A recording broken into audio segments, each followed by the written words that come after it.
Hello, everybody, and welcome to another installment of Aftermath Hours, the weekly podcast of Aftermath.site, a worker-owned, reader-supported website about video games, the internet, and everything that comes after. Aftermath is, for the moment, fully reader-supported, so if you like what you hear, you can subscribe on our website, which again is Aftermath.site. If you do not have a ton of money right now, we would also really appreciate it if you could review the show on Apple, Spotify, or wherever else you listen to podcasts. I am Nathan Grayson, and today I am joined by Luke Plunkett. Good afternoon, everybody. And Samantha Coleman. Hi, Nathan. Good to see you. Thanks for having me. Yeah. Thanks for coming on the show. Um, yeah. And I just wanted to start with can you give folks some background on kind of, what you've done in the games industry and obviously what you're doing now? Sure. Yeah, just quickly, I started a long time ago doing testing at Xbox. I got into Unity before it was cool. I basically wrote the Unity manual and shipped a bunch of versions of the editor. Then I got into indie games. I made a game called Centris, which is a musical puzzle game about 13 years ago that started. And that was sort of like how I met you, Nathan, and Man, like a it is bunch of weird that it people. was that long ago. Yeah, we're all the march of time doesn't yield. I've worked on other stuff. I've worked on indie like triple I like Astroneer. I did a Playdate game for season one. I've also worked on triple A. I worked on Apex Legends, shipped a couple of features there, and then I've worked on some other studios and done some Sound Gremlin stuff on the side. Now I've got a new indie studio called Super Future Syndicate, and we have just recently announced our first game, Hyperkinetic Aerial Joust Versus, which is a fighting game that looks like a racing game. hmm Yeah. Yeah. Could you go into that a little bit more? Because I think when I first Absolutely. saw it, I was like, oh, it's a Wipeout style game. Okay, cool. Because, Wipeout has not really ever made a resurgence. We need more of these. But then you showed it to me and I was like, wait, this isn't a Wipeout style game at all. Yeah. Yeah, it's been that's one of the fun things about this project is, it's kind of a love letter to the games that I played growing up. It's also, I look at the market and I'm like, well, what's been coming out, what's not been coming out? And when I started this project about a year and a half ago, there wasn't really any wipeout style games or any, vehicle like really good vehicle combat games coming out. Remarkably, I think a bunch of other people, like 50 other studios, looked at that and saw the same thing because now there's a bunch of them that have come out. But it's I wanted to do something a little different. That's sort of my style. Centris was a music game that there's never been a music game like it or after like it before or after, and that's sort of where I live. Like these games I played growing up, they were always a little bit different. You sort of never knew what you were going to get when you looked at screenshots or opened the box and played it, saw it in motion. And so I like things. I like to make things that feel familiar, but like have some newness to them and just are really interesting. And so something that moves fast, goes fast, feels cool, but is not a racing game was where I wanted to be. Mhm. Uh, Really, I fundamentally thought, like, how do I make a game about head-on collisions into an actual playable game? Because that would be fun to do and fun to watch. Yeah. But yeah, the head-on collision part, I mean, just watching like, when a match resolves and you get the slow-mo effect and everything, and you get to see pieces like coming off of ships. And I told you this at Dice, but it reminded me of like Burnout, like Burnout's crash Sure, mode, 100%. which I think is another thing that we do not see enough of anymore because that game was sick. And then there's just not really been a proper, even spiritual successor to it, I feel like. Yeah, I mean, there's a history with Criterion and EA. I think they worked on a bunch of Need for Speed games after Burnout sort of burned out as a series. And my understanding is that that's basically that's the group that's making the new Star Wars racing combat game. And that game looks awesome, and they're a competitor of Versus now. So like, but you're right that these are all like really great references for games I played growing up. Loved the feeling of them, loved the cool feeling, loved the tension and the precision, and just like the replayability of them. So I wanted to do something with Versus. I wanted to do something that like captures those feelings in a new context that is fun, familiar, and scratches a slightly different itch. Yeah, absolutely. Uh, let's talk about the circumstances around kind of, the game's, I guess, development and eventual release, because I found all of that very interesting. Again, you come from this background of having been in the games industry for a minute now, having done both indie, you were saying triple A, all this stuff. So you've got a wealth of experience, obvious success.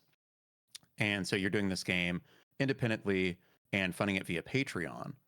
How did you Correct. kind of come to this point as opposed to, I feel like people would expect, especially somebody with like your track record, to be able to, find funding the old fashioned way, Right. all of that stuff. But obviously, the games industry is very different now than it was even a few years ago.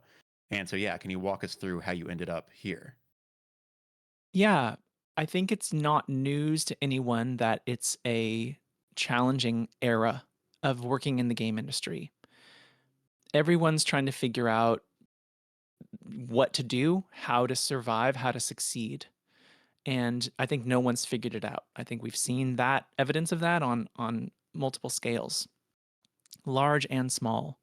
So when I did Centris, I did a Kickstarter, and lessons learned from that was, Kickstarter was basically all the money that Centris made. When it came out, the core audience had already spent their money to support it and get their copies on Steam, and so there wasn't a critical mass of interest after that. So it was sort of like the biggest marketing spike, the biggest income, allowed me to make the game, but then it didn't sustain itself. So that was the dynamic that I've been wanting to avoid with this project. Um, the what else do I say here? Because everyone's trying to figure out. This is what I want to say. Hmm. The traditional script for making a game, um, spending years working on it, and then trying to maximize one marketing spike, and then releasing it and crossing your fingers and praying, that just feels so risky to me that it's unsustainable. And it felt like, with so many examples of that script failing on multiple different, tiers and risk levels, just avoiding that dynamic altogether was in my interest to keep the studio going. So I thought, hey, this is probably a more niche game. High speed jousting that's got a high skill ceiling is probably not for every player out there, right? There's so many different kinds of games, so many players. I'm not even going to try to appeal for everyone, to everyone. So let's assume that the audience for this game is relatively small. Well, then the question becomes, how do we build a business that sustains itself with a relatively small audience?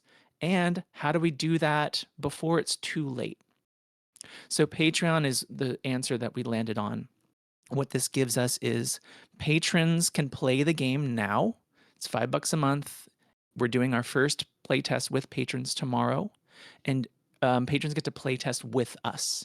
It's a multiplayer focused game. And so playing with people, having that community is really a critical, integral part of the entire project. And we needed, treating our customers, our patrons are our customers, treat them to a great experience with the gameplay and community at the same time. The game is so early that early access is not really feasible for us. We're basically we're definitely in pre-alpha, and we're basically still in a prototype phase. The core gameplay is there, and the core sense of speed and destruction is there, with bugs, with issues, but it's fun. And I really believe it's fun in this Hmm. minimal context, right? So, you look at the expectations of a combat game, and you've got all these different weapons and all these different tactics and all these different classes and all these different levels and all these commodities that like take a lot of time and experience and talent and labor to make. Um, we're not even there yet, right? We have Hmm. one core mechanic of racing real fast, one core mechanic of jousting, and those two things together make a minimum like awesome gameplay that I'm confident we can build those extra layers around. So you'll see over time that we're going to add on supporting elements that support the racing, support the jousting, support both.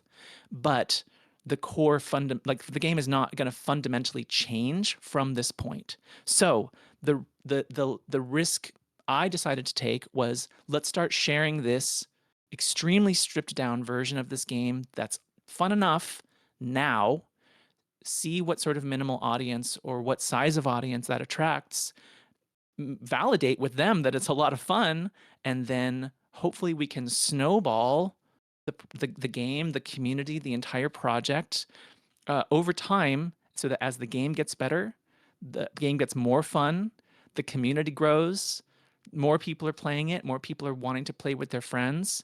And I guess the simplest way to summarize it is like, I want to make sure that we're making something that people want. Mhm. Yeah. Another thing that I find interesting that you're doing, at least so far, is you told me like there's not online multiplayer, it's local, um, which seems to go against the grain of what a lot of people believe is the correct way to, make a game and then turn it into something monetizable in this day and age. And so why are you doing things that way? I'm thinking about what you said about the correct way to make a game. Is there a correct way to make a game? Um, there's a production reality here. Um, Making an online networked multiplayer gameplay system, like a game that has networked gameplay, is really challenging. It's really expensive, not just in terms of labor, but in terms of servers. You have to maintain those servers, etc. Um, and I think that there's been enough examples of games with a lot more resources than we have access to, making that bet, taking a big swing and missing. For one reason or another, they're not sticking. And then you have all The this extra High Guard cost. is a very obvious recent example. A lot of my friends worked on High Guard. That's the team that I Yeah. joined when I joined Apex Legends, and sort of was at Respawn when those people started to taper off and form Wildlight. And so I feel their pain, right? Like I feel Mhm. like the conditions of the industry, of the market. And so I think that, I agree with you that online gameplay, networked gameplay, is commodified. And I see that as a problem. Hmm. So maybe it's my age showing, but I grew up in the arcades era when I had to like walk into an arcade, look someone in the eye, put my quarter on the machine, and then get destroyed at Street Fighter by them, right? But what happened in person in those encounters was like maybe they would say something to me like, every time, like I remember this one time I was playing as E Honda against some guy twice my age. He was playing as Ken. And every time I got up, like he kept knocking me down with dragon punches. Then every time I got up, he would just hit me with another dragon punch. And like in the middle of round two, he had won round one. He turns to me and he says, you gotta block that, or I'm just gonna keep doing that. And I was like, how do I block it? And he's like, you have to just hold the joystick away and not push any buttons. And then I blocked the next dragon punch when he did it, and I got in like one more hit before I died, right? So these, like, the point is Street Fighter, and the people in the room, the friends I made and the friends I maintained playing fighting games competitively against them, like friendly competition, was some of the greatest joyful memories I've had with any games ever. Hmm. And I see the commodity of networked gameplay and playing online with matchmaking and all this stuff not as necessarily an improvement to the playing experience. It's more Hmm. convenient, but I think it's also less personal. And, so you asked me, why am I not doing network gameplay? Because I want people to sit in the same room, get on split screen, play together and celebrate their wins against the computer, or Hmm. play against each other and look each other in the eye and talk shit, right? Like have some fun, get some pizza and some beers, throw down a few matches. The game is very much about like staring down your opponent and saying, Hmm. I'm going to take you out. You're not going Right. to Who's take gonna me out. blink first? Exactly. Yeah.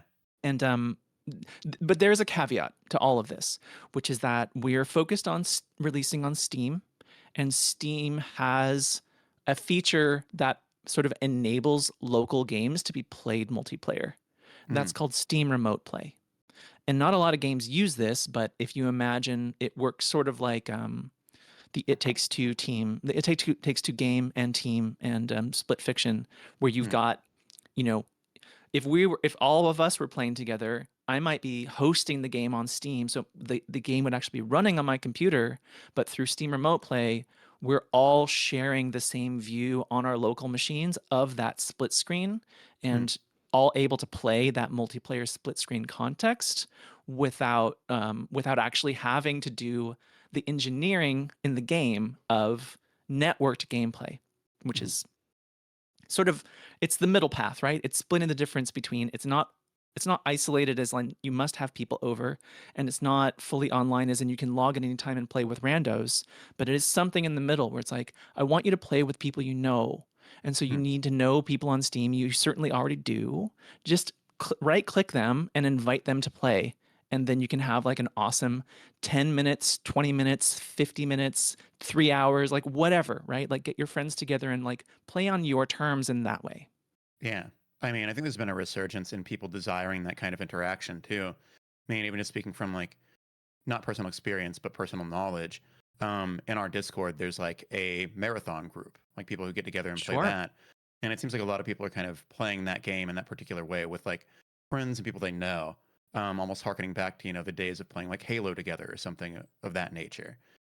Just in general, I think, there's certainly something to be said for playing with randos, but at the same time, I think that there's so much more reliable enjoyment to be found in playing with people that and are able to like have a more personal experience with. I agree. I think that we're all starved of connection, or at least connection feels scarcer in this currently online digital era. Hmm. And and I also think it depends on why you play games.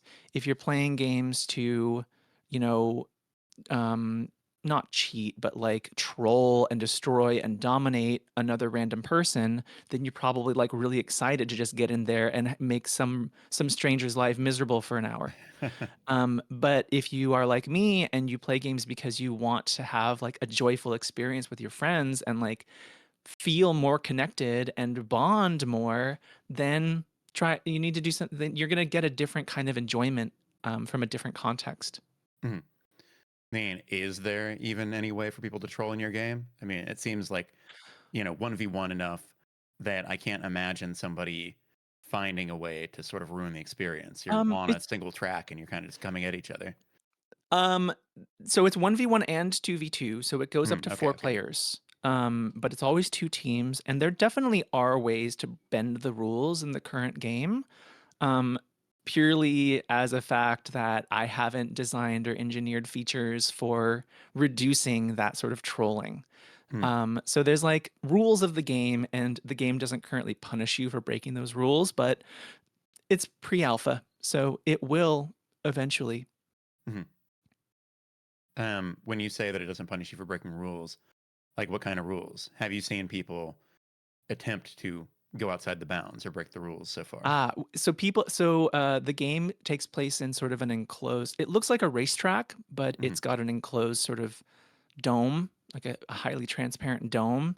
So it really sort of keeps you in the tunnel of the track. Before that happened, there definitely was out of bounds, and people definitely went out there to try to like do these, bad faith tactics or min maxing tactics to get the win rather than develop the skills that I was intending people to try to train and Hmm. and develop and maintain and enjoy. So I think that that sort of reflects my career, working on Apex, like becoming aware of like how that team tries to solve similar problems, and how are they aware of people like, you know like one of the things was what happens when you're outside the ring in Apex, like how much gameplay did that team want to support, like people like living outside of the ring, Hmm. um, versus like, the ring's supposed to get you into inside of the play space. And so I think that's an example of, this is something that wasn't intended, but is now something that people are doing. And how does any team manage those kinds of dynamics in a competitive context? Hmm.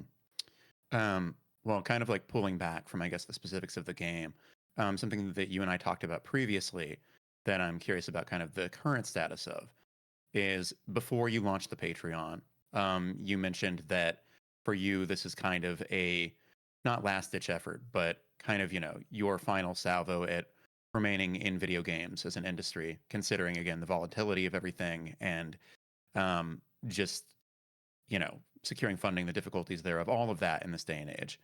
And so, how are things going so far? Where are you at, and do you still feel that way? I might have been being a little hyperbolic. I mean, I spent, after Astroneer, I was feeling a little like my cup was getting a little empty, and so I ended up actually going back to university and doing some studying around music computing. Hmm. But I made a Playdate game at the same time I was doing that, so it was like I honestly, Nathan, just don't think I'm good enough at anything else to like make it into a career. Like if it comes to the point where I'm forced to not be able to work in games anymore, I honestly don't know what kind of career I will take on. I will probably be driving buses or something like that. Oh no, now I've said it. Now it might happen. Um, Yeah, can you I, joust in those buses though? you can joust in anything if you have enough like, grit about it. There we go. Um, That's the spirit. Yeah. So, what do I want to say here? I love making games. I love the practice and the Mhm. craft of of sitting down with I use Unity, sitting down with Unity, looking at what's there, like what are the ideas I have? I've got my notebook all in pen and ink. Um, and then I've got the code and it's like I think that we, especially in the United States, are living in such like a goal-oriented society that we have lost the a joy in the moment-to-moment process and being in the Hmm. present of doing the work.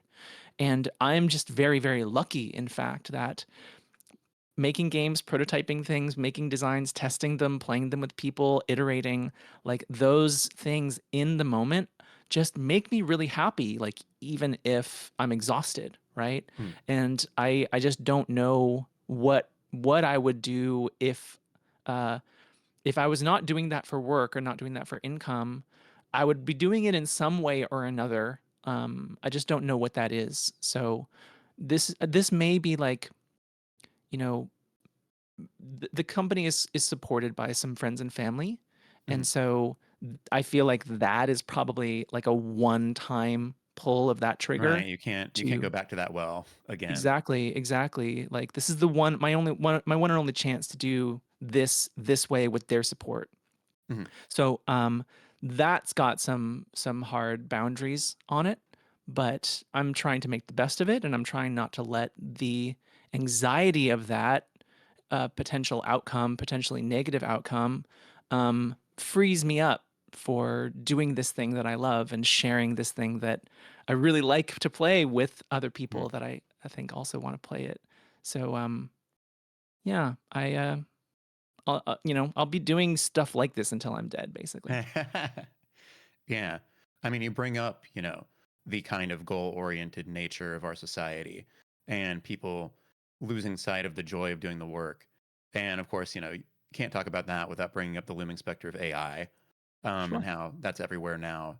And the kind of problem that it's in search of a solution for, is this notion of like, oh, nobody wants to do that work. Why code normally when you can vibe code?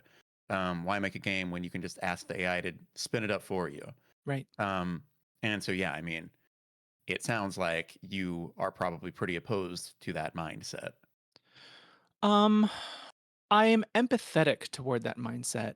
Hmm. I understand that everyone's being slowly crushed by the vice of capitalism, right? And so if shortcuts, like my experience with conference season this year has been like there's a lot of people dangling shortcuts in front of people. And AI, vibe coding, generative AI art is an entire domain of those kinds of shortcuts. In my opinion, those shortcuts are one, fallible, two, just as risky, but for different reasons, and three, detract from the human experience of like the joy of making and communicating something, which games are fundamentally a communication medium, right? And so that's, I have not there's no generative AI in the game. I don't really like, I want to say that I have no opinion about AI, but that's not true. I just have no experience really with AI. Mm. The only thing I've really found it useful for at all has been like automated taking notes during meetings. Like that's the one thing that I'm like, I can see that this is valuable. Um, I don't do it regularly. I have Mhm. done it. I haven't done it for a while, but I wouldn't begrudge anyone for doing what they have to do to try to scrape by and make a buck. Mhm. I would begrudge people that lean into the predatory nature of it Mhm. in whatever form that takes, the exploitation of it, or uh, I just watched the Manosphere Oh, documentary the on documentary. Netflix, Yeah, and yeah. so like what's on my mind in this moment is like seeing those guys who I vastly disagree with their culture, Mhm. but seeing them under the same vice as we are, right? Like they're Mhm. trying to hustle and trying to like say something controversial every 10 seconds so they can keep eyes, and so that sort of like craving, that like insatiable hunger for Mhm. attention is, I think, the same insatiable hunger that drives people toward shortcuts like AI. Mhm. When I wish, and I wish to share, and I wish people would understand that like the human experience of making is in itself like such a joyful like gift for all of us to Yeah. experience. And I think that a lot of these people just don't understand that they're robbing themselves of a really rich life experience at the expense of like, well, maybe they can have a Ferrari. Right. Or you're just told constantly like, oh, you're wasting time, or you don't have very much time, and so shortcuts become Right. appealing because you think, yeah, it's also brief. I mean, especially if you look at kind of online culture, content creator culture, influencer culture. There's so much talk of like your 20s are your prime. You're already like unk by the time you're 29. Like you're never going to do anything important. Even on like, I scroll Reddit and I see tons of people being like, "Can I start hobby X when I'm like 22?" And it's like, "Of Yeah. course you can. You can do anything when you're 22. The world is your fucking oyster." So, so where is this feeling, like, where is this perspective coming from? Because I agree with you, Mhm. but why do you think that so many people are of this impression about like you're already too old to do it at 22 years old? Yeah. I mean, I think a lot of it just comes from the fact that because pop culture has always been driven by youth. But I think even more so now because there are fewer kind of like gatekeepers to any of it. You just have your YouTube account or your Twitch or your TikTok or whatever else. And so people just see everyone out there being young. Well, and like this isn't even the case. A lot of people who, try on these platforms do not succeed, the majority, in fact. But all the major success stories are functionally speaking like young millionaires, people who made it when they were in their early 20s or even as teenagers. And so there's this notion, I think, that if you haven't done it already, then you're not going to be able to do it. And it's Mhm. pointless and you should just give up, which is, of course, entirely wrong. And as many people discover once they crest their 30s or whatever, they're like, oh no, this is actually the best time of my life. Or they hit their 40s and like, this is the best time of my life. But there are all these voices, very loud voices with large audiences telling you, no, that's not true. You're wrong. And you're chopped. Um, Yeah, that the pressure, I understand these pressures, right? mhm. And I think it's so destructive when the the extreme outliers, like again, dating myself, the PewDiePies of the world that are like 1 in a million or 1 in 5 million, exponential success for no apparent reason. Like, no, like there's not a thing you can do to emulate that success, right? Mhm. It's a combination of routine, personality, and luck. Yeah, a lot of luck. And Right time, right a place. a lot of luck. So Yeah. I empathize with people that are in their mid 20s and they look at a YouTuber that has blown up that's not even, 21 years old yet, and they go like, "Oh my gosh, like like what's wrong with me?" Right? The Mhm. point that's the wrong question, right? The question should be what's wrong with the system that's creating these kinds of products? And So when, you said earlier about like, oh, there's not enough time, like we have to have this done fast. It's like the question that I want to ask in response is like, fast enough for who? Like fast Right. enough for what? Like where's this pressure coming from? Because it's not coming from anyone that's like doing this kind of labor, right? Hmm. Right. Right. Well, I mean, fundamentally, a lot of those pressures are, as you were saying earlier, just capitalistic. The main pressure, the main applier of pressure is the depletion of resources. Is Right. money will run Right. out at some point, and then yeah, that's your ticking clock. But if you're not doing this purely to like sell something, which many people aren't, a lot of game developers are just hobbyists at this point, or their Sure. hope is that they'll release their game and that will become a success story, and then they can turn it into an actual career. But for those people, like, yeah, it's just a matter of taking your time doing your thing. And that's how we got games like Stardew Valley, admittedly Hmm. supported by his girlfriend throughout that. So, there was a ticking That's a clock there too. common narrative. I think that um, dynamic of a quote overnight success, Yeah. um, secretly being enabled by a consistent revenue stream from a, not a charity but a support from another person, be that a Right. spouse or parents or trust fund or corporate whatever. Like it's not front and center. And Mhm. so I think it's easy to just never acquire the perspective of like this wasn't just this person. Like if this person was in the if you're a person working a day job and you want to make a game and Mhm. you're comparing yourself to the Stardew Valley Yeah. concerned ape, Concerned ape. Yeah. if you're comparing yourself to him, then that's already not a fair comparison because Yeah. he wasn't working full time. He wasn't under the same economic pressures that you were. And so comparing yourself to him is disingenuous. Yeah. Absolutely. Um, so, we're talking about all of this like attention economy stuff, basically, Right. which is another way that game development I think has changed a lot in the past handful of years. Is that you weren't competing literally with like TikTok and Netflix a decade ago. Now you Sure. are. These things are on people's phones. They always have the option to put your game down and pick up their phone and look at that. Um, and at the same time, you, as one of your means of marketing your game, are doing a podcast and are doing short form video Right. and all this stuff. And so, what has that been like so far?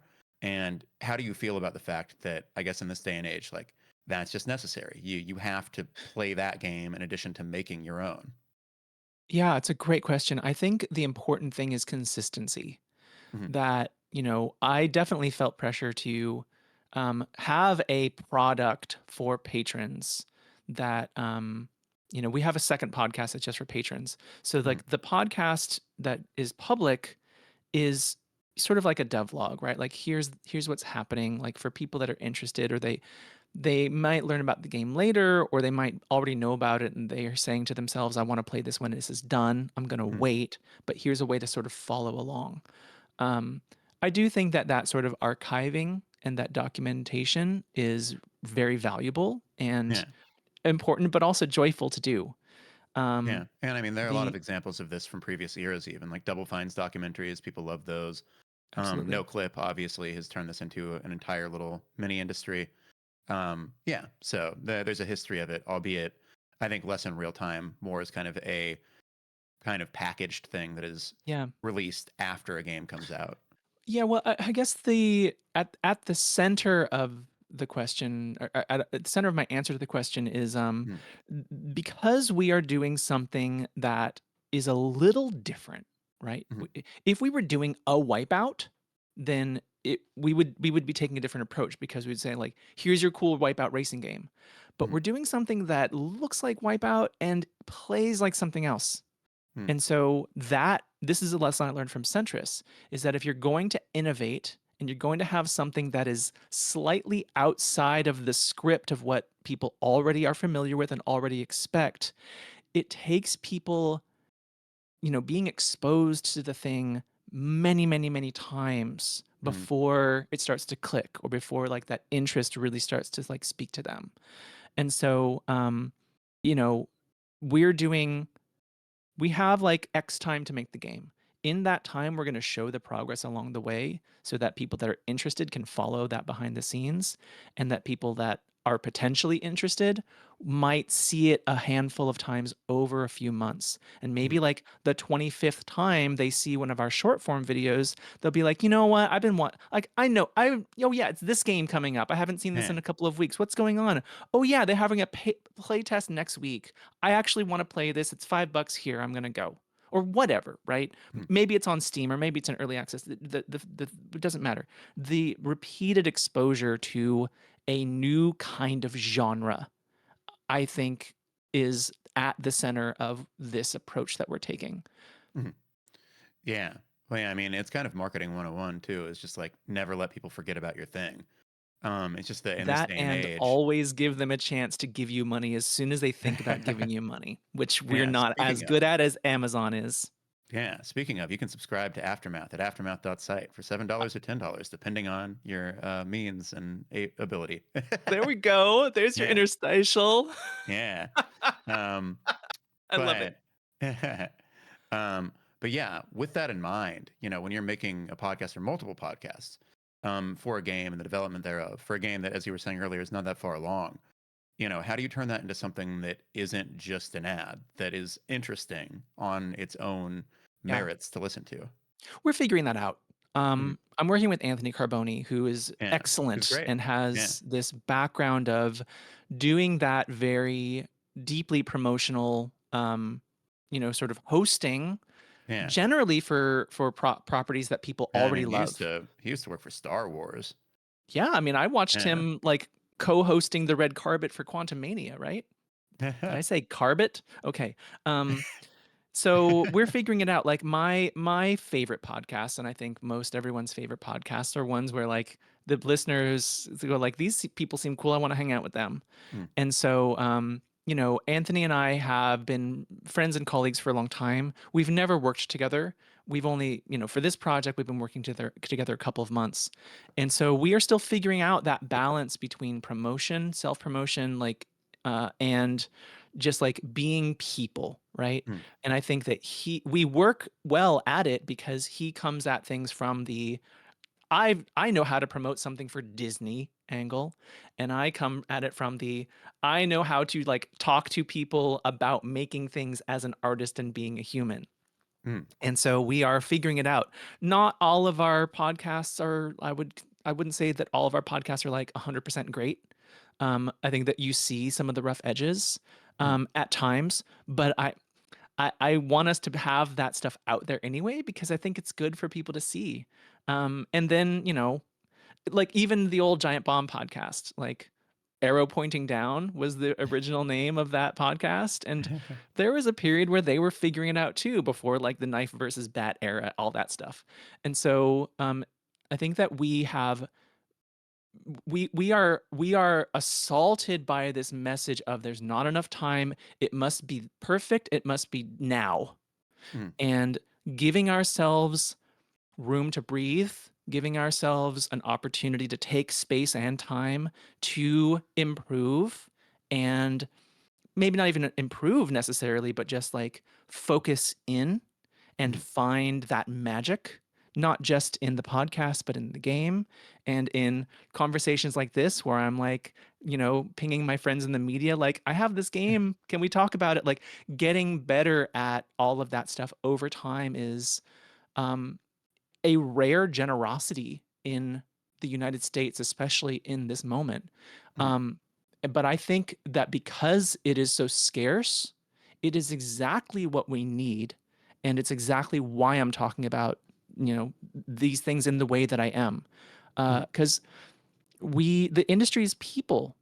And Yeah. if we want to change the industry, we can start with ourselves and the people around us. So I want to be here to talk about like be gentle, right? Water the seeds of gentleness inside you. Yeah, absolutely.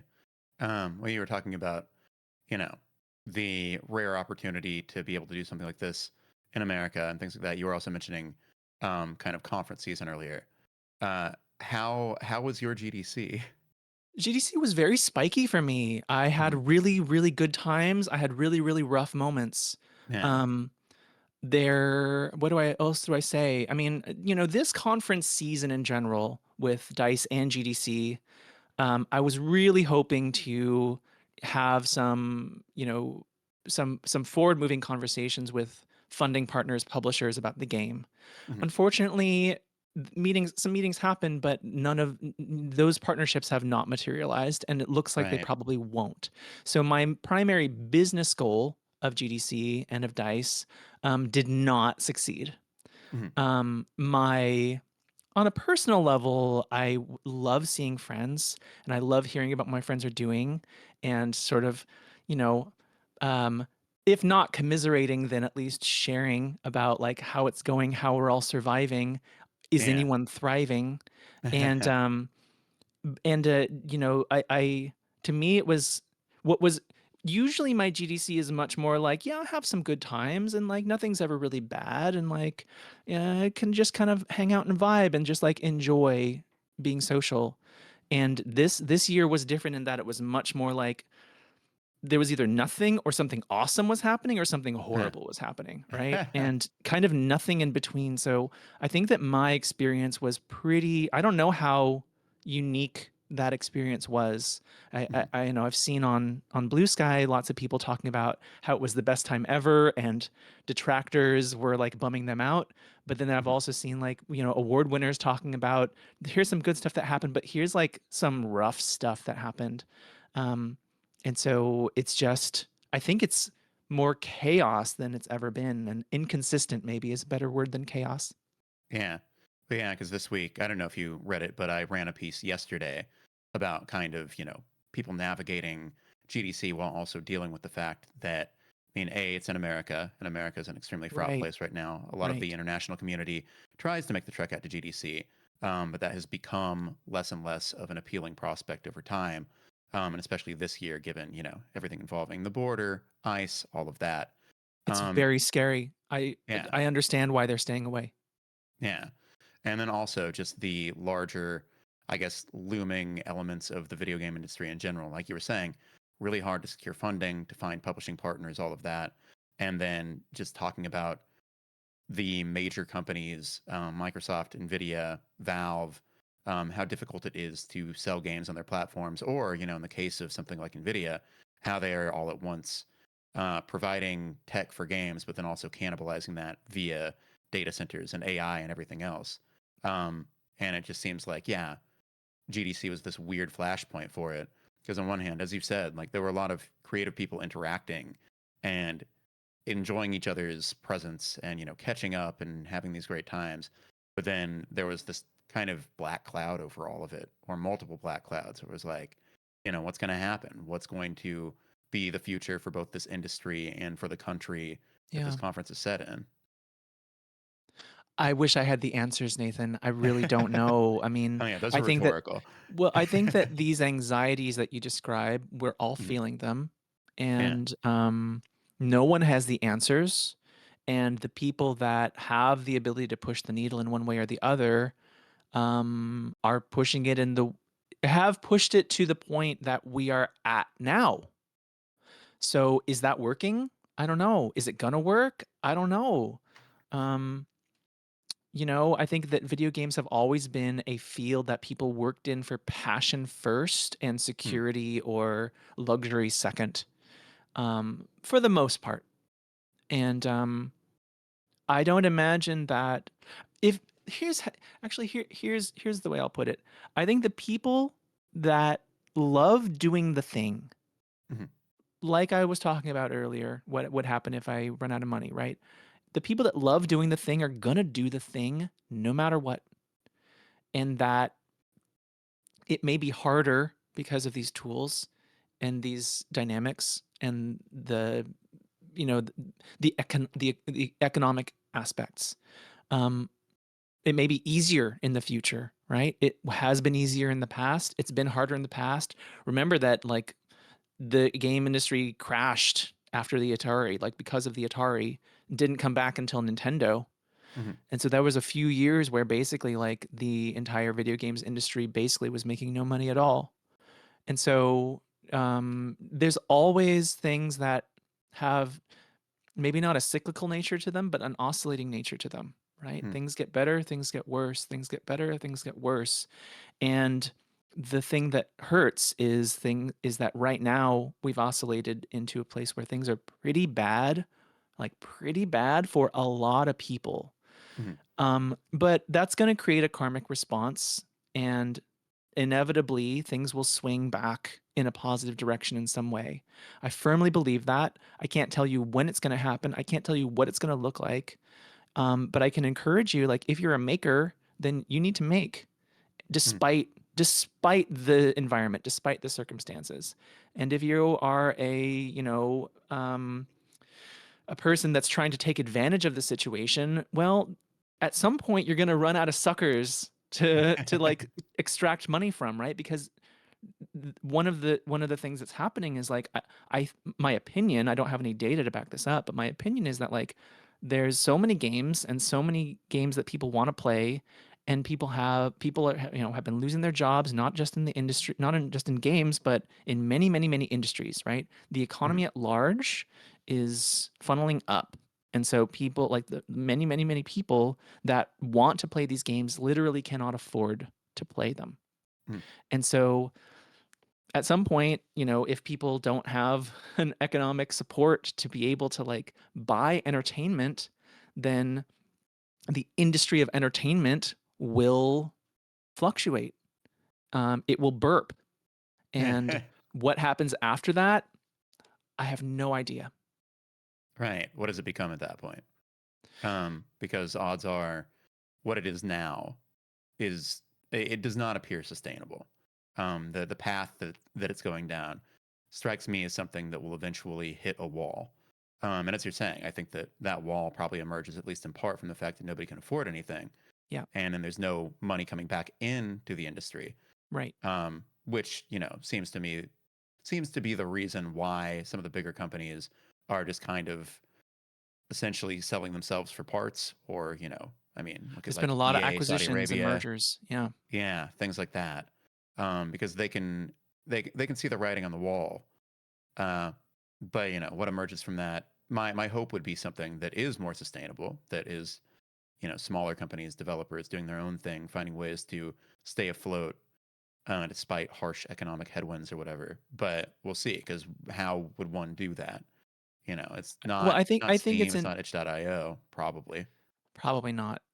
I think it is inevitable that that sort of that sort of shift will happen, Hmm. but at what scale and where and who.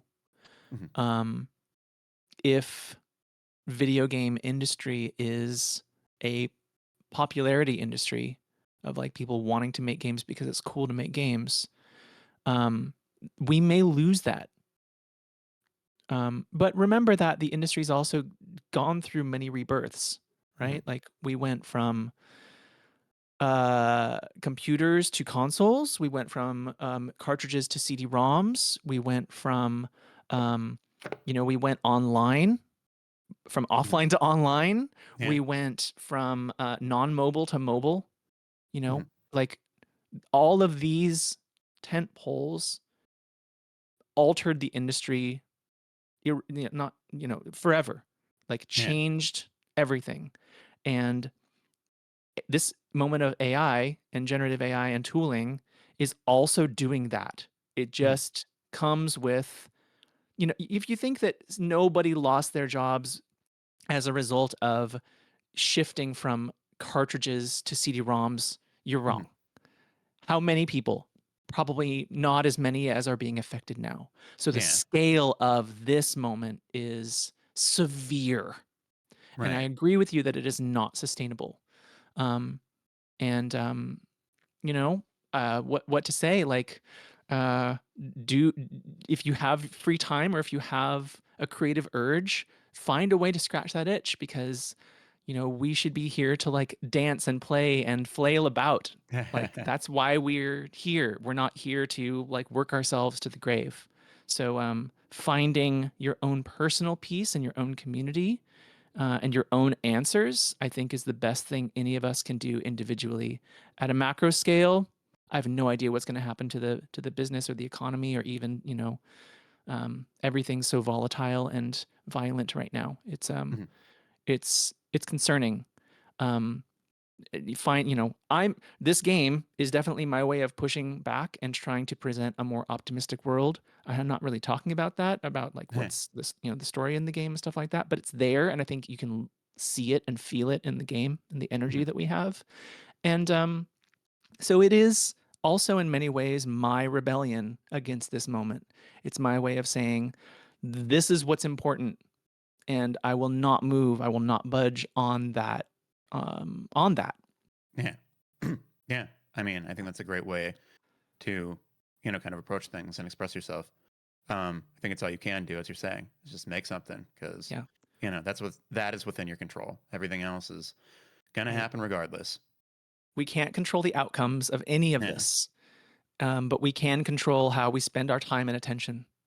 Yeah. And those are things I'm deeply interested and invested in. Like, for example, Luke, we haven't like heard from you at all this entire pod. Would love to hear any thoughts you have about the situation.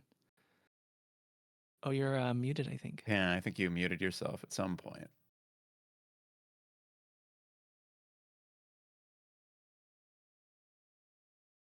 No, nothing. Oh, he's gonna hang up and call back. I'm sorry for destroying your podcast, Nathan. No, it's okay. We can fix it in post. Okay. This is live. Am I back? There we go. Yes. Yeah, you're back.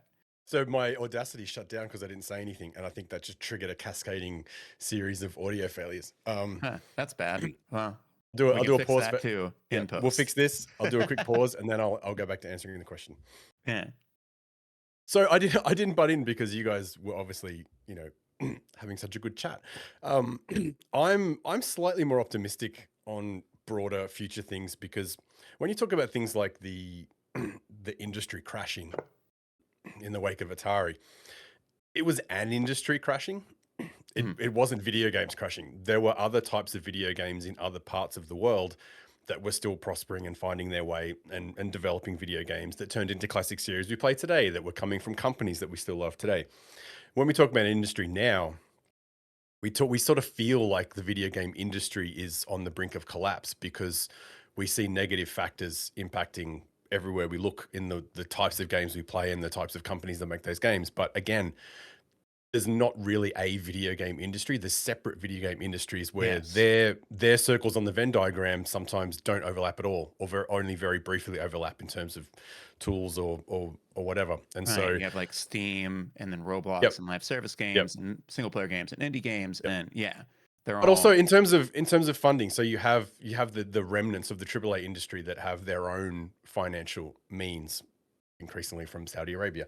You you have other studios where they have a loyal fan base. These dedicated smaller scale publishers where they're like, I will always buy a game from this publisher. You've got studios outside of the US that are able to tap into government funding for the arts and for games, and use that as a means of supporting games. And so when we talk about things collapsing and things being unsustainable, they are.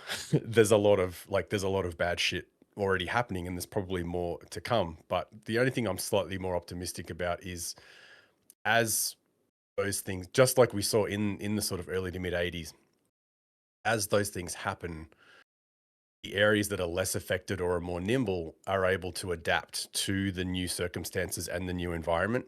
And whether that's governments across the world recognizing a greater need for funding, whether that's the people in charge of funding, and this is already happening, but more of them realizing that the means of investment that they were looking for in games, where they would fund these high risk games like High Guard, um, maybe you need to go back. Maybe you need to adopt a Hollywood studio model. Maybe you just simply need to go back to the PS2 era of just having a stable of games and hoping one of them's a hit, because like that's the business, and investment is a risk. You can't guarantee a return on investment, or it's not a fucking investment. Um, and there are an increasing number of funding companies emerging sort of out there now. Some of them as a result of indie games that have hit it big. yeah. Some of them Outer just Sloth, being Outer Sloth is a perfect from example. Among Us. Yeah. Yep. But there's actual dedicated games funds now as well that are sort of new and more nimble, and are like, hey, look, we're just going to give you X amount of money to make a game. If it wins, if it's a success, it's a success. If it's not, that's video games, you know, and they'll take the idea that I'm going to fund 100 games, maybe 5 of them make money, maybe one of them is the next Among Us, you know, and that's it's not Yeah. great, you know, but it's funding 100 games. It's funding 5 teams to make a second or a third game. You know, there's new ways that will adapt, that will sort of look at the wreckage that we're heading towards now, slow motion, burnout style, and be Mhm. able to like be like, all right, that didn't work.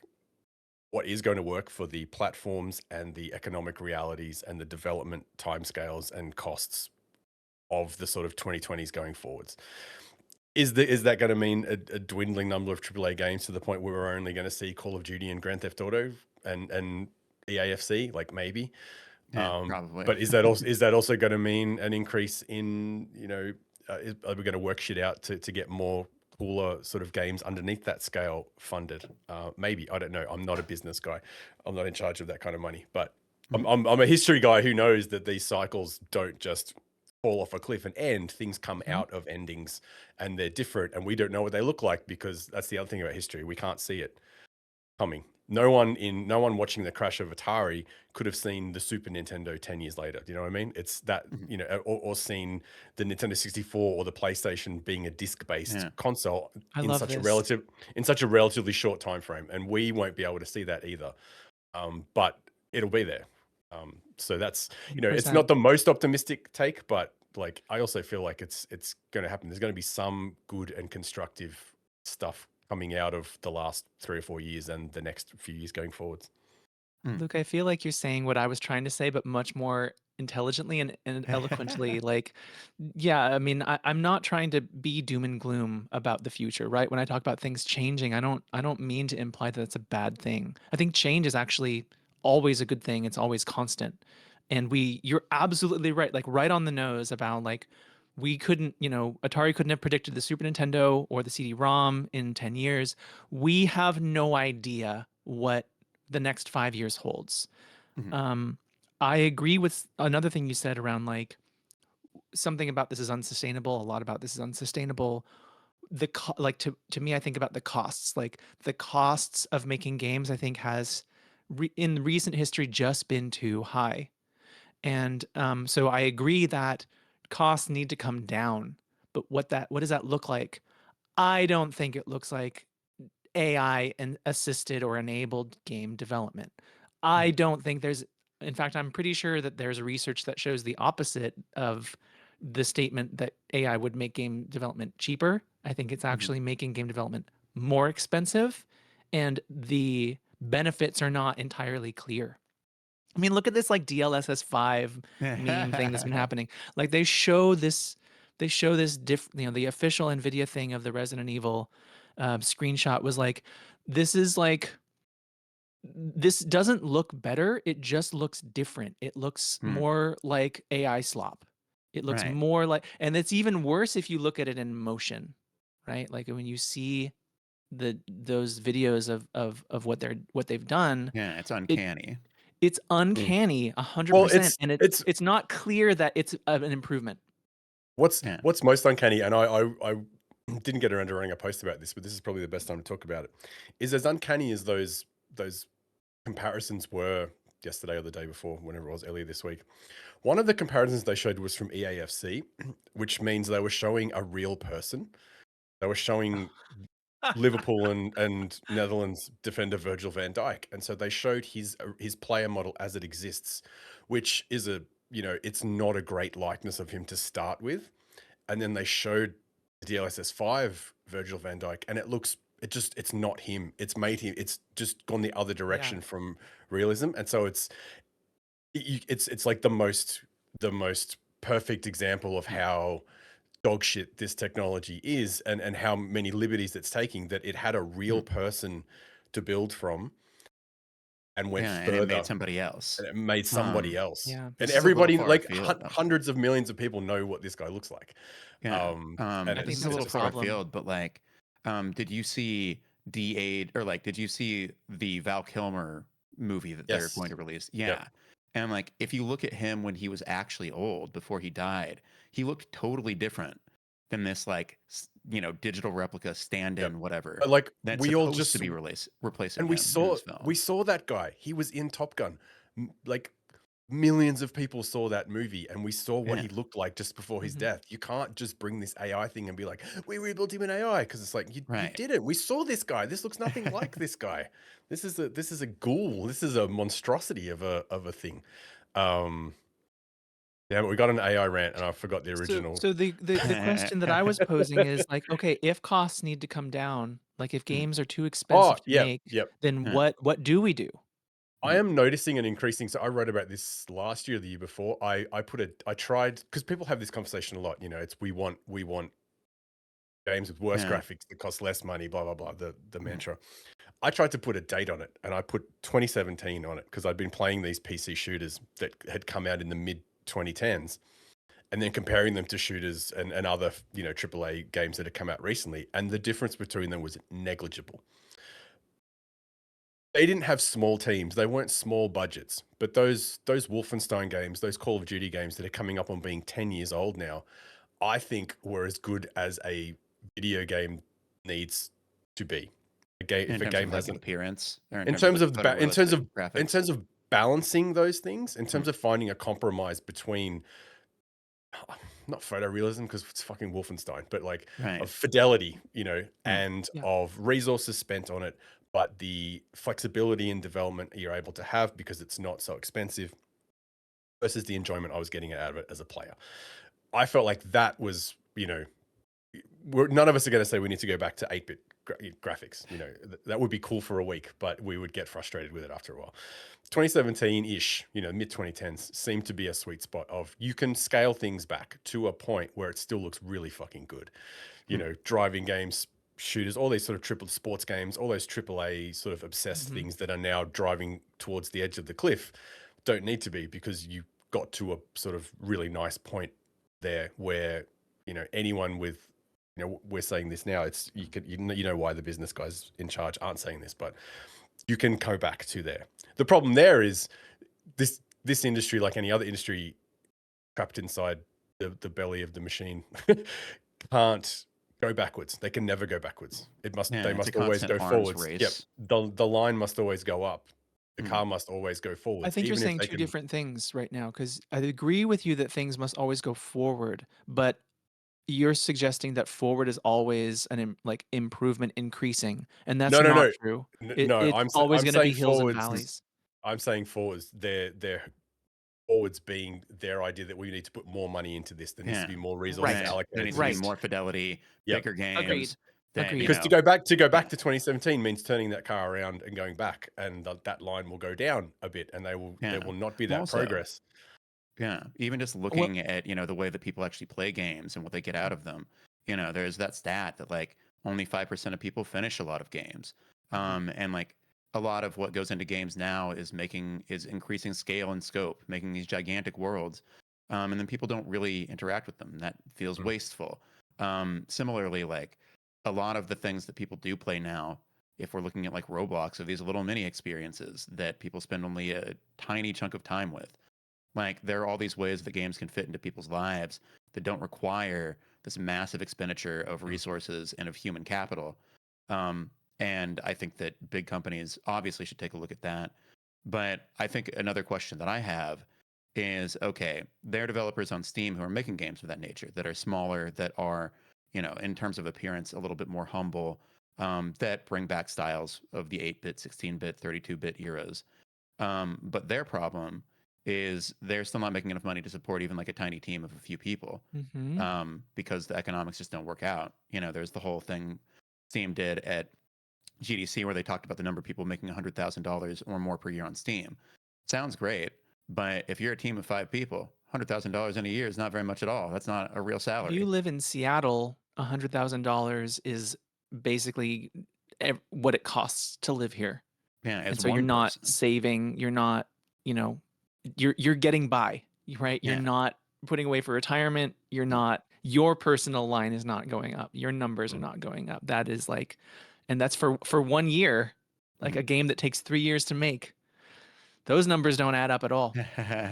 That sort of goes back to what we are saying about how you can't see the future. That's an almost completely separate problem, which is, we've funneled the biggest platform, or one of the biggest platforms on the planet. We've funneled nearly all of its discoverability and shopping through to like a handful of web pages, basically, on Steam.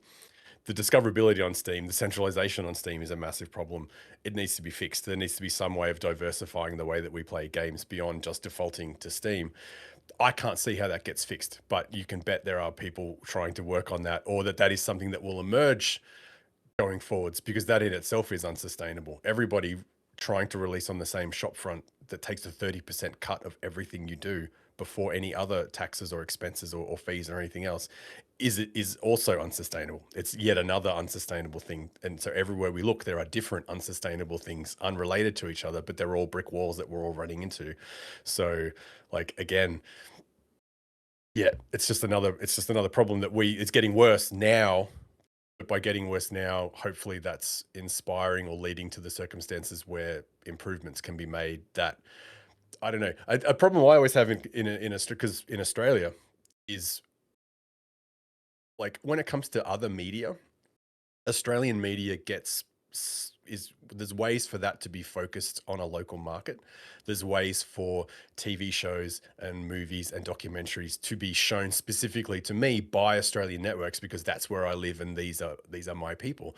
That doesn't really exist on Steam. Is there a way to do that? Can French games be centered more on French customers? Can Spanish games be more centered on Spanish customers? Whether it's through Steam, whether it's through a different shop front, because the way we have right now, where an entire planet is vying for the same 10 spots on a new releases. The attention economy.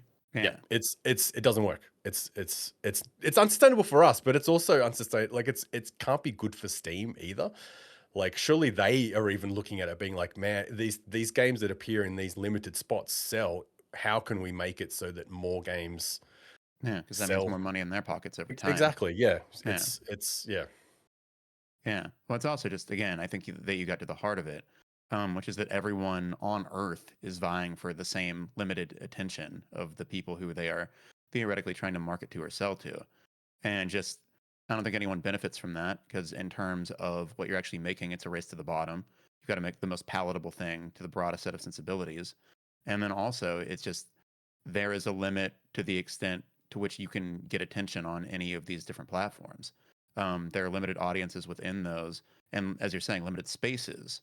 And so it's just like, so many people are making great things that aren't finding audiences, not because there aren't audiences, but because it's all being funneled through these very narrow, platforms. It's a risk that a thing that you like you might not see, Hmm. and it's also a risk that you might see the thing that you like and want but can't afford.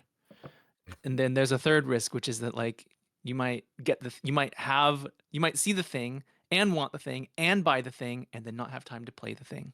Yeah. So my most cynical take is that in the worst case scenario, we can all like start to clear our backlogs a little bit. Yeah. Well, yeah. I mean, we all already have more games than we'll ever be able to play. Which is another thing. And again, it's just at that point competing for your time, not just with the other games that you have, but with, the time that you spend on social media platforms, the time you spend watching TV shows and movies, hopefully the time you spend going out and seeing friends. Being in the world. Yeah. Yeah. There's only so much time for all of it. Yeah, I don't know. You got very existential for a second. There's only so much time for all of it, Nathan. There's only so much time. How are you going to spend your time? And if you're only listening to this, I got infinite time. If you're only listening to this on the podcast, Nathan was staring very blankly off into the distance while he said that as well. It's probably not important. Anyway, I think it's time to transition over to the mailbag, because we also only have so much time on this show. If you would like to contribute questions to the mailbag, you can do that by joining our Discord. If you subscribe at the member tier, which is $10 per month, that will get you access to the Discord. And then you can submit questions and also hang out with cool people who play video games and talk about them. And as I was saying earlier, even have a little marathon group going now, which seems to be very enjoyable. All right. From Jarathan, and actually this touches on something that we talked about a little bit earlier. Digital Foundry is taking a reputational hit in the wake of their DLSS 5 video, even via their apology video not long after going independent, which makes it feel extra dangerous. From Aftermath's perspective, what steps does the team take to create and maintain the level of reputation you have created? Yeah, I think that's actually. Definition. It's the definition of not my problem. Yeah. No, it's more seriously. It's like, Basically, how do we not step in it like yeah. they did? Yeah. I mean, that's the problem though, right? They didn't know they were stepping in it. That's why they did it. Yeah. I think the biggest issue people have had is that it's revealed a fundamental misunderstanding of the profession by not all members of that staff, because obviously, you know, fans of inside baseball have noticed that not everyone on that staff is as pro AI as others, and specific people involved in that story may have been more, you know, willing to Yeah. take Pump the that brakes tone had they than been there. others. Yeah, exactly. But it happened and it's out there. And, you know, me and Nathan have obviously worked at outlets where that has happened multiple times per Yeah. week, and had to deal with the blowback from it. I posted this on BlizzCon yesterday, but my biggest issue was that the apology, or not apology, but the explanation video posted afterwards was the worst case kind of video, in that it didn't apologize. It explained where they were coming from and sort of just doubled down on the fact that the place they were coming from was not what their readers wanted or expected. I think it revealed that they may have a more technical desire, like a desire to be purely technical in their representation, where a lot of readers may be expecting more of like, well, you're the experts in the technical stuff, but we need you to explain and relate some of this stuff to us. And so, like, my stance would be, if we ever fucked up on that scale, and, you know, obviously we haven't, but it may happen, you have to own the follow-up. You have to eat like we used to say when we were back at Gorka, is you have to eat shit. Yeah. Gotta eat shit. You've Yeah. got to eat your shit. If you make a mistake and it's public, you have to own up to it. You have to be fully accountable for it. You have to say, I made a mistake. I've let you down. I've disappointed you. That was bad on my part. I'm going to learn from it, blah, blah, blah. And it has to be genuine. I'm not saying you go through a routine just to put out a fire. You have to actually take on board, you know, if your entire readership is and other news outlets and everybody else is coming at you that hard, you've made a mistake, and owning that is the only way you can move forwards. Is this sort of vulnerable apology you're describing, is that what you mean by eating shit? It doesn't have to be vulnerable. It can just be sincere and upfront. Like I've had to do multiple of them over the years where I've not thought something through, and you know, you could generously say I misspoke, but you'd more accurately say I did not understand the consequences of something I was saying that was lighthearted, or the ways that something I was saying could be interpreted by other people with different experiences or context to me. And you have to own that immediately and explain that as like, that's what happened. I'm so sorry. I I didn't love think that. about that. I need to do that, but I need to do better next time. I love that, but Also, I don't agree that that should be called eating shit. Like, to me, that's like actually like incredibly powerful to admit I made a mistake. Here's what I yeah. learned. Here's what I'm doing. Yeah. Like, that's We like didn't come up very with it. Just a powerful. colloquial term. It was, Yeah, yeah, it was a very that was a Gawker institutional term. holdover. Like, to me, Yeah. the eating shit is like the vitriol that we get from the internet, like the message that like, okay, something's wrong. Like, what you're describing is like flipping that is transforming that eating shit into something generous. I think In it my came from a opinion. place. I think it came from a place of like, journalists. When you write something, you obviously at the time, or the way you think you've written it, believe in something, and so having to take that. You know, it's like kids. When you make a kid try and apologize to a friend, it's hard. You don't want to apologize to someone. It's owning up to mistakes and stuff is hard. And so Oh, I guess it's just that's like ego, it's uncomfortable and it's it vulnerable. is. Yeah. Yeah. But no, also Harper J, speaking of former colleagues, Harper J had, I think, a really good perspective on this, because they were commenting on the like apology video. And they said, I think it's weird for people who are nominally journalists to say things like, we should have waited to see what people think.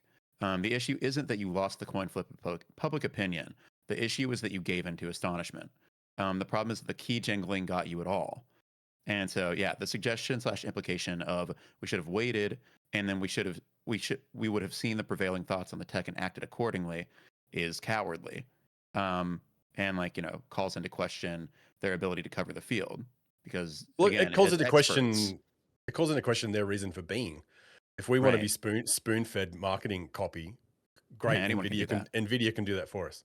Yeah. You know, you want to look at a journalism job that AI can take.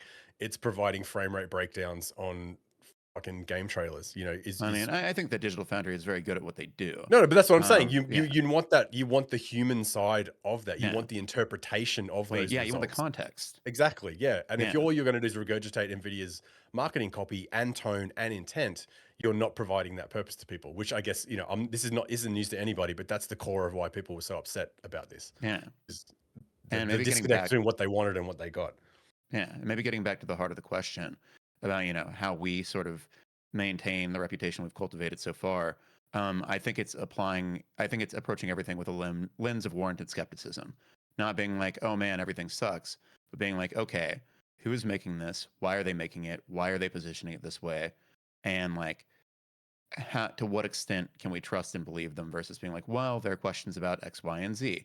And maybe there's an expert out there who would be able to better explain this or that. And so I should reach out to them too. An example of this is like my mayor's office piece. Like I wanted to do a piece about the New York game scene and the way that the local government is helping fund it, but I didn't just want to do PR for the government. Like that's terrible. And so I reached out to a lot of the developers who have worked with them and who have benefited from their funding and their marketing and things like that, and people who have been skeptical of their efforts and things of that nature. Like you always want to the extent that you can, do due diligence. And I think as long as you are holding firm to that as a central principle, then probably 9 times out of 10 you'll get it right. Hmm. Yeah. All right. From Treethan. What is everyone's thought process on deep/rich lore in video games? How does everyone research or consume lore drops in video games? I've been playing Marathon and Esoteric Ebb, where both have rich lore, and there is so much it's amazing and maybe also a little daunting. So yeah, how do you A approach game games where it's just like extremely lore heavy? a game's story is not something to be consumed like a resource. I hate the Heh. term lore drop. I hate it so much. One of the only reasons I play games is the types of games where I get sort of lost in a world. It's it's got its own backstory and it's got its own history, and it reveals that to you through your actions and discussions and explorations and stuff like that. So my only advice for how someone would, I don't know, engage with a lore drop is on your own terms, in your own Hmm. time, and your own interests. You don't have to read a universe's backstory to enjoy or understand the game. You just play it. And if you want to read deeper, you can.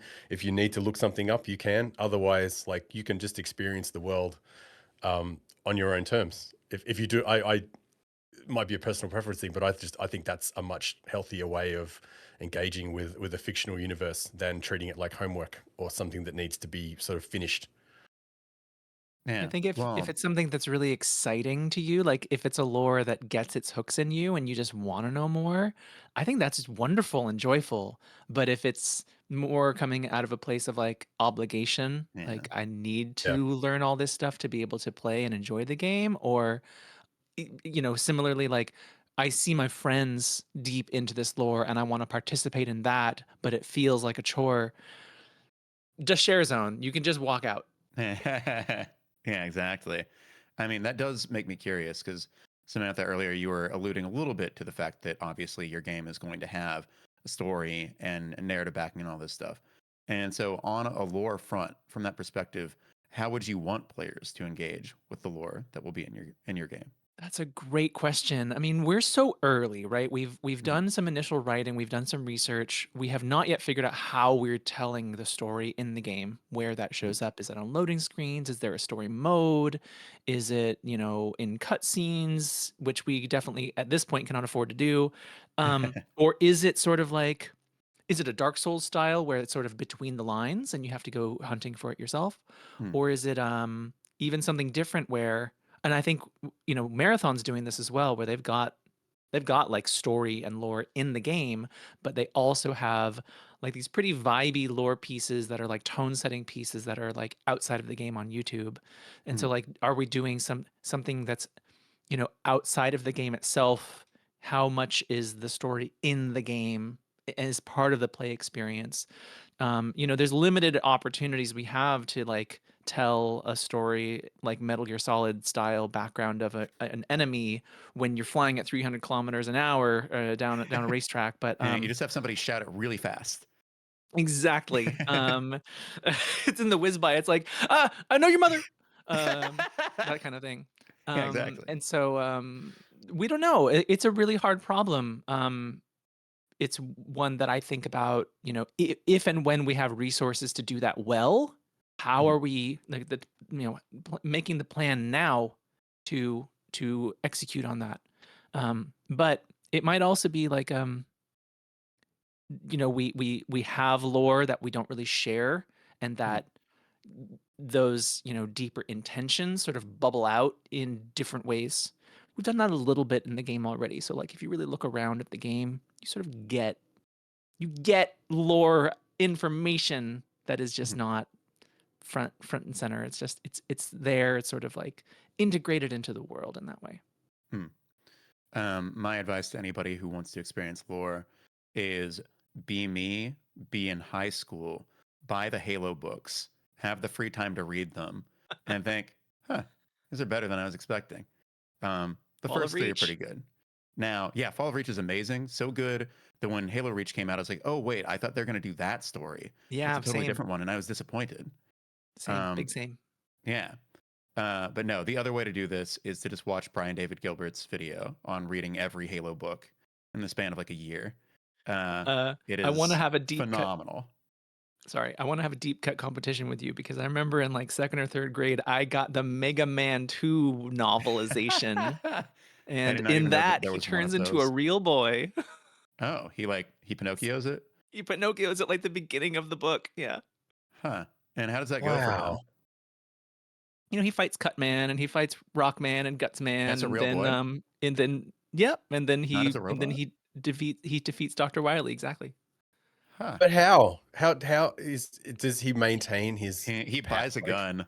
yeah. Yeah, he's still Mega Man. It's just Huh. canonically he's going through the Mega Man 2 like adventure of all the stages and fighting the robots, just with, Blood. without being a robot, with having guts instead of circuits in the belly.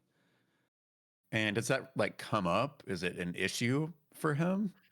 Let me think back to See, 35 years to my I thought you second were gonna grade self. I thought you were gonna say that, and it was gonna be a novel dealing with the fallibility of man and the vulnerability of the Right, human right. body within a No, video game no, the combat bulk of context.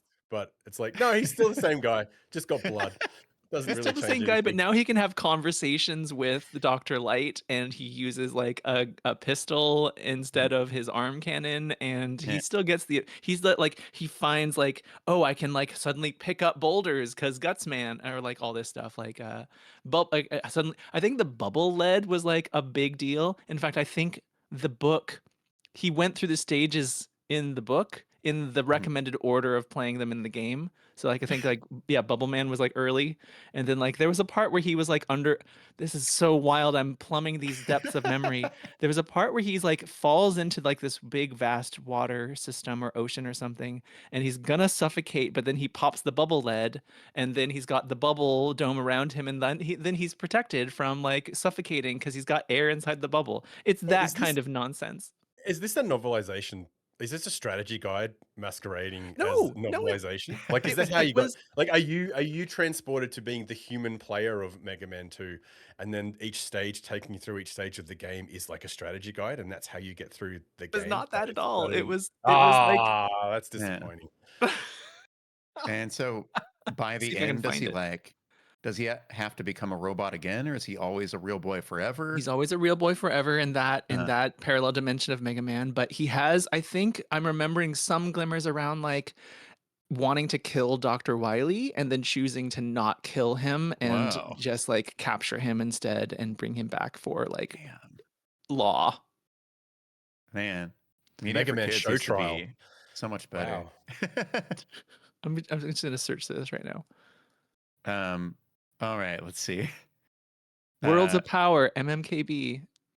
It's on fandom. huh, Yep, this is the exact book that I read.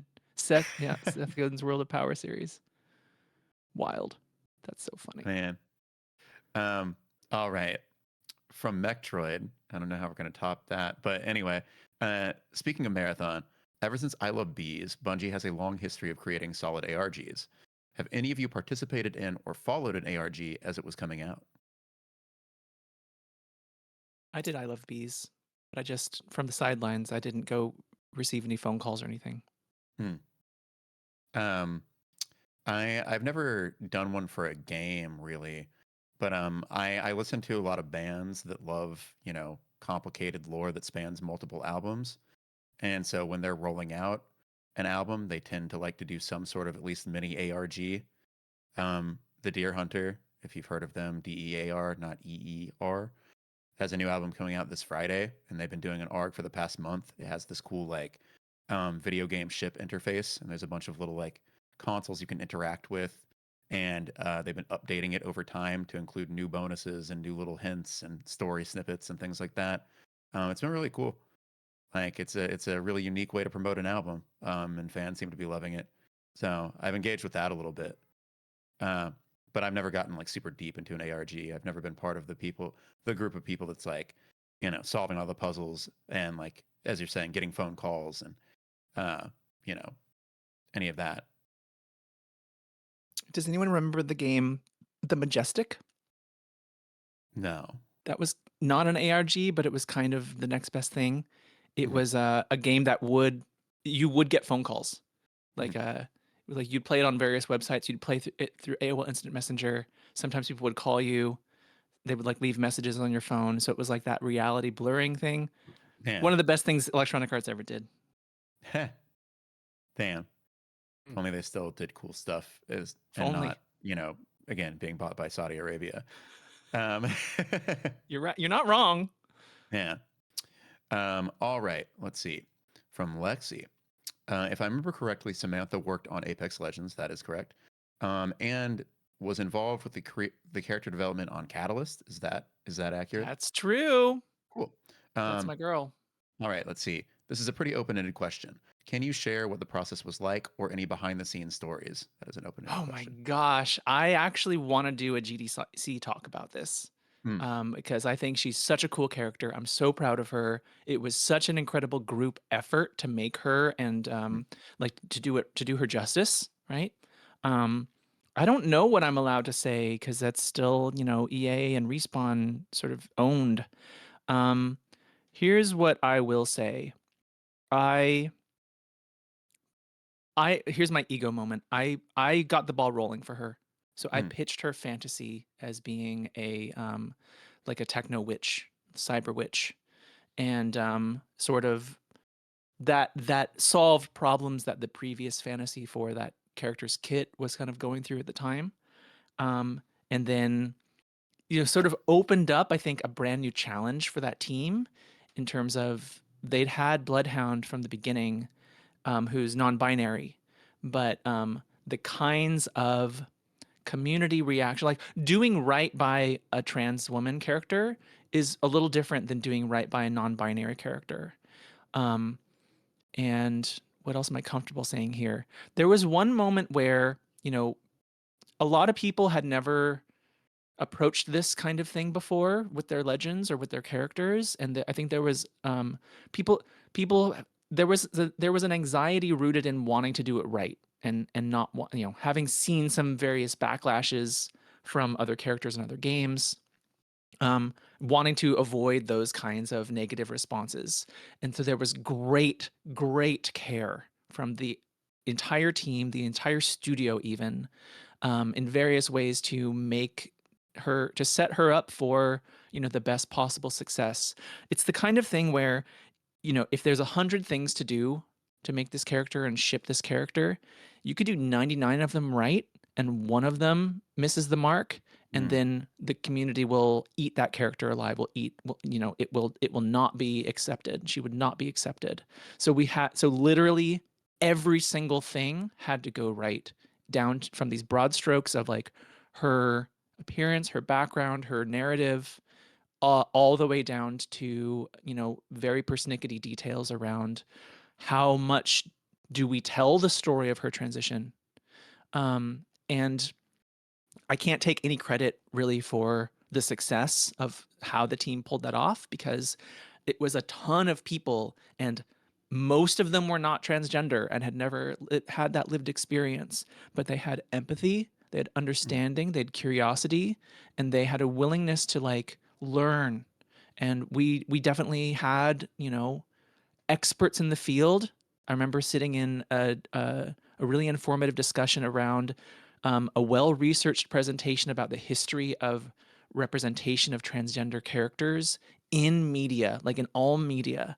And it was enlightening and informative for me. And so I can only imagine like what kinds of things everyone else on the team learned from talks like that. Um, and at the end of the day, I had to trust, you know, I had to trust the team to get it right. And and I had actually left the team before I'd left Respawn before she shipped, but when I when I stepped away from Respawn to a different position at a different studio, I was at a I was only comfortable doing that because I had been seeing the signs that this is a team that really cares and is doing the work and is really like on this track to success. And I really felt like as the person who didn't have really like an official role on her character team, but just kind of like got the ball rolling, they caught it and they were going to take it forward and I was no longer needed. So I fully trusted that team of incredibly diverse people to do right by what we were trying to do.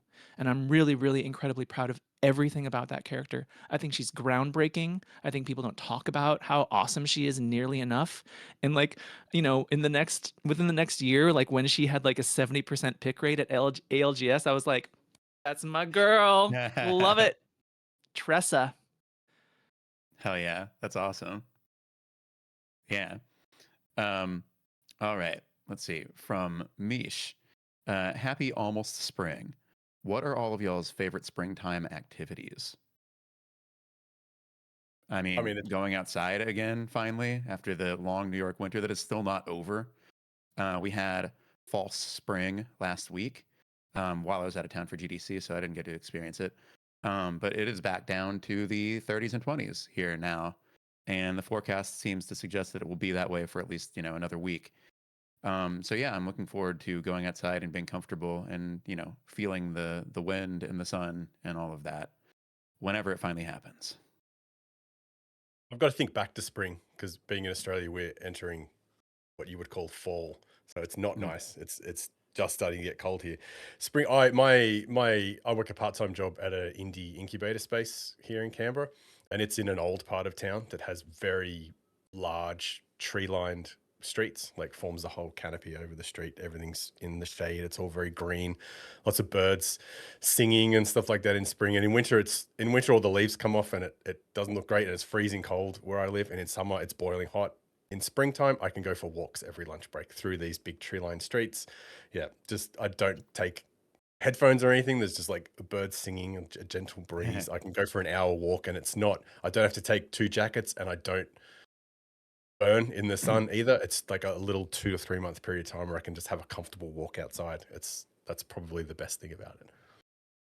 Yeah, same for me. Just getting outside. I always tell myself I want to ride my bike more and don't often follow through with that.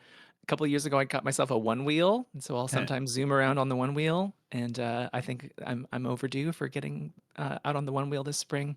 And yeah, try to see some friends, try to work a little bit less, and yeah, connect with folks more. Like go to the beach, go to parks, that sort of thing. Yeah. Oh yeah, I'm excited to go running again because it's gotten cold enough this winter in New York that I just haven't been able to go running outside. And last year I was like increasing my mile distance to the furthest that it had ever been. So I want to go above 14 miles. I want to, hit something ridiculous. And again, hopefully soon it will be time to, but not yet. Um, all right, from Mystic Eddie T. In your guys' experience, what have been the most helpful pieces of constructive criticism or feedback you've received throughout your career that live in your head rent free, whether from coworkers or audience members? I have a couple that immediately spring to mind. One that's very simple and that altered the way that I write forever is from Chris Kohler. May he rest in peace, working at a video game company instead of in journalism. Um, he's over doing like remix stuff. He's having the time of his life. But he always told me to stop breaking up my clauses, meaning that I would do something where I would start one thought and then insert like an M dash aside, and then finish the main thought right afterward with like 2 words. And so you can just do the whole sentence first, and then the like aside thought as separate but related clauses. They don't need to be mashed up into each other.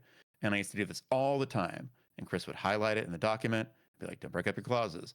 And so eventually, anytime that I'd start writing one of those, he'd just appear in my head and I'd be like, all right, backspace, do it again. And yeah, now I don't do it. I still use a lot of M dashes. Like I'm sure that some people read my writing and they're like, this must be AI, which is stupid, but whatever. But I don't do it that way anymore. If there's an aside, it's there for a reason, and it does not like ruin one sentence just to have a presence. Um, Another one that I think has stuck with me that is less constructive criticism and more just a piece of advice is from Ben Hansen of MinMax. When we were first launching Aftermath and kind of getting our legs under us, he told me that running a kind of independent media publication or just outlet in this day and age is not dissimilar to running a live service game, in that you always have to be doing little events, reminding people why they should care, staying on their minds. And that has really stuck with me because anytime that I feel like our momentum is flagging, I'm like, oh no, we're not a good live service game right now. People have started to drift. They're going to go play other games. And to an extent, I think when we're talking about all the attention economy stuff, Aftermath is also part of that. We too are competing for attention, even against the medium that we cover. So to view it that way, I think is helpful and instructive. And actually, this is as good of a time as any to note that next week we're doing a special event. It's going to be a whole lot of stuff, and it's going to be really fun. And y'all should definitely keep an eye on the site because we've been preparing for quite some time, and we think you're going to like it. I hope you like t-shirts. And mugs and hats and hoodies. And spoilers. But it's far from just merch. It's going to be a lot of stories, a lot of things that we are working very hard on. I'm working insanely hard on. I can't wait to sleep sometime this weekend. Yeah, but anyway, that's enough advertising. Nathan gave me a sneak peek of what it is, and I'm very excited. So I won't spoil it, but keep You your just did eyes it then, out. Nathan. You made the whole point, and then you made the follow-up point separately. You didn't wedge the Wow. promise about next week in the middle of the other sentence. That's growth. I'm so proud of you. Yeah, see, amazing. I got collective. This is something that being at Gorka collectively taught me, where I mean, these things are both related to working at Gorka, where nearly everything you would ever write would be followed up almost immediately by an imperceptible level of vitriol and abuse, and people yelling at you for what you said, and people like very negative feedback to nearly everything that you would write on social media. And so I very quickly developed this tendency in my writing to try and couch everything that I was writing, to try and soften what I was writing, or even to provide alternate, like, I know this is happening, but this is like, to try and basically to try and head off that criticism at the pass, to try and avoid it happening, because it was a deeply unpleasant thing to have to deal with every day. What I was told by multiple people at Gorka, both in Kotaku and without, was to not bother, go the other way. You trying to account for other people's representations of what you're writing. It's a good example to try and be more clear with what you are writing, but at the same time, you will never head off criticism of what you're writing on social media or whatever, because those people aren't criticizing your writing. It's bad faith readings of what you've written based on things that are out of your control. And so just be firmer and have a stronger belief in what you are saying. Get rid of like, I think this, and just say it. Don't provide alternate viewpoints unless they're important to the context of the story. Just say what you think. And that was amazing advice for me, because it really felt like it was sort of taking the shackles off my writing in a way. And it really led to me writing more stronger opinion pieces and things that not only helped me form a stronger identity as a writer, but also helped me develop more of a following as a writer. Like, more people would know who I am and enjoy what I wrote, because I was writing more from the heart and from my opinion, not from this sort of instantly overtly defensive point of view. So yeah. Love that. One of the best pieces of advice I ever got, or one of the best pieces of feedback I ever got, was actually helped me learn more about what I do and how I do it and how I approach it. um, very good mentor told me that I swing hard and I hit hard, but I don't always hit. And so just understanding that the way my brain works for, for games, for game design, for creative, fields is is a little unconventional and a little risky. And accepting that about myself was actually really easy, but I wasn't aware of it until I'd had those words spoken to me. And I really appreciated that. And so, and that was, only a few years ago. So that was post centrist, which big swing, right? Big Yeah. risk, hit hard if it hits. And so I'm trying to lean into that for myself. And that's, maybe, maybe jousting at 300 kilometers an hour is my way of swinging hard and hitting hard. But I've got other games in me too, and they're all a little out there. Nothing conventional in my world, in my brain. All right. Final question from Jack. What's going on with Crimson Desert? Man, that game seems like a lot. I mean, very Mm-hmm. literally, like that's what's going on with it. Is it is a game where the central goal is just to give you a lot. I haven't played it yet. I do plan on checking it out just because it seems like a big mess, and I love a big mess. But it really, like, based on the reviews and based on even what they were saying pre-release about the ability to like fast forward cutscenes and stuff, it just seems like the most content-brained game ever. Where it Yep. seems like a game made with this era of content consumption in mind. And so everything, like the edges have been mostly sanded off. It's just full of stuff to do. It sounds like a lot of it is not really related. The main quest is gobbledygook. The side quests, some of them are good. It contains every system known to man, which, by the way, there's a good way to do that, and it's called Warframe. But that was the result of years and years and years of meticulous construction. And even then, some of those systems are just kind of like dangling in the wind now, not really adding much to the experience. This just sounds like eh, to go back to something that was mentioned earlier, it sounds like the concept of jingling keys, where they're just like, look at this, look at this, look at it, look at it, please look at this. Because again, they seem to understand that they, as with every other game, they're competing with all things now. They're competing with TikTok, they're competing with your phone. And so if they can make you stare at the screen by constantly introducing new means of stimulation, then the calculus is probably, well, then you will keep playing, you won't go away. Yeah, it feels like like disclaimer, I haven't played it yet, but I have made sure I've at least spoken to a bunch of people who have played it and reviewed it. I feel like what we were talking about earlier about the point where AAA gaming drives off a cliff. I think when a retrospective is written about the demise of AAA This gaming, era. I feel like Red Dead Redemption 2 is going to be, it's going to play a key role, as will GTA 6. I think this game is going to also feature heavily just by virtue of the fact that appears to have been designed from the ground up, with the only things in mind being commodities and like bullet point features gained from someone who's done research into really analytical things like attention span and playtime and stuff, and that it's a game with all of the function of what a 2026 video game could be, but none of the heart. It's like the ultimate endpoint of modern AAA games, where it's research and it's economy and it's all this bullet point market research Yeah, focus bullshit. testing, all that. Yeah. It's not someone going, I want to make an adventure in a cool place. It's almost like the opposite of a game like Zelda or something where there is some kind of spark or spirit, sense of adventure, a sense of soul or whatever. This is just, there's X amount of things to do. And the map is this big. It's going to take this amount of time every week out of your life, blah, blah, blah. Like and then it's just been given this sort of wrapper as an excuse to call it a video game. I have very little interest in, like, I will play it. I'll probably try and play it this weekend, but everything I've heard about it is just the bleakest shit. Like, just yeah, huge bummer. Yeah. That makes me sad. Mm. Yeah. I don't have an opinion about it. I've only seen one clip of it. I didn't realize it came out until like this morning. Yeah. Well, on that note, I think it's probably time to wrap up. Samantha, where can people find you? Oh my gosh, superfuturegames.com, and our podcast Super Future Zone is at superfuture.zone. You can find the Patreon if you want to play verses from any of those locations, and I'm also on Blue Sky and the internet in general at Samantha Zero.